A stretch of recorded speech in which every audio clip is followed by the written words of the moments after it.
Operation Fast and Furious. The Department of Justice will not prosecute Attorney General Eric Holder after a House vote held him in contempt of Congress. That's been standard procedure in previous administrations when it comes to such contempt findings. But it all leaves border agent Brian Terry's family now looking for answers. At the scene of his murder, a gun was found that they say was linked to the government's gun-running sting that ended up arming Mexican drug criminals.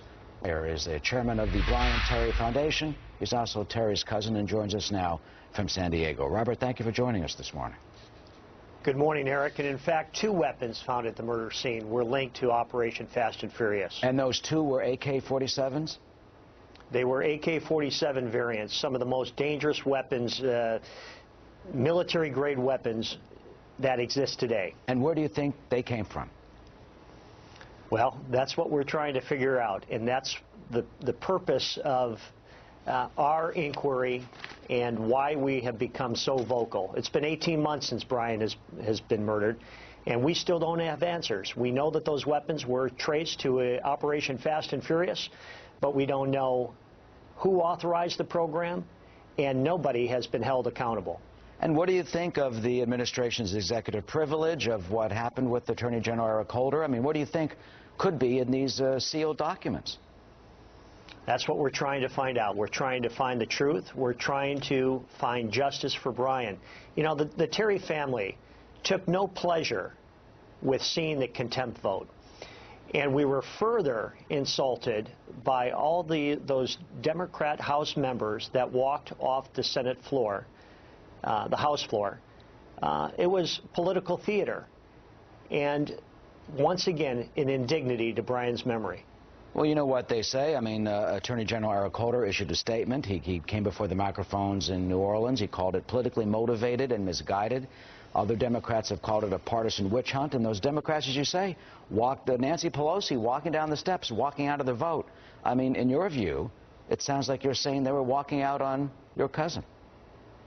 Absolutely. You know, we were so disappointed. The contempt vote never had to occur.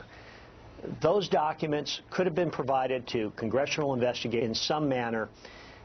The truth lies in those documents, and we are frustrated. It's been one roadblock after another.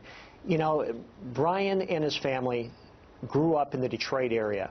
Congressman Dingell, who has been very supportive of the Border Patrol and a strong advocate for law enforcement, unfortunately let the Terry family down when he walked out hand in hand with Nancy Pelosi and others.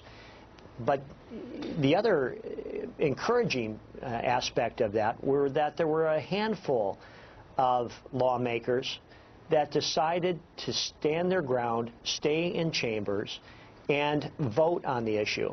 One of those individuals was the brand new congressman from Tucson, Ron Barber. And on the day of the vote, Congressman Barber reached out to the Terry family to explain how he was going to vote. And although he said, I'm not going to vote for criminal contempt, I will vote for civil contempt because I believe you deserve the truth. The Terry family deserves the truth, and we respect that. Well, while this process ongoing, and we all hope that one day you will get the truth, you have a foundation, Terry a Foundation for him. What does it do and what is the goal? The Brian Terry Foundation has been established to honor the memory of Brian, his life, and his legacy. We're looking to do good things and pattern this similar to the Pat Tillman Foundation. And we look to keep the public educated on the investigation. And also, we encourage your viewers to go to honorbrianterry.com, and we have a petition there that is the Never Again petition. And we would hope that your viewers will go, sign the petition so that an operation like Fast and Furious will never occur again. Robert Heyer, our sympathies and condolences continue to go out to you and your family, and may Brian always be remembered, and may he have not died in vain. And certainly we hope you get the answers to which you were looking for. Thank you, and thank you for joining us.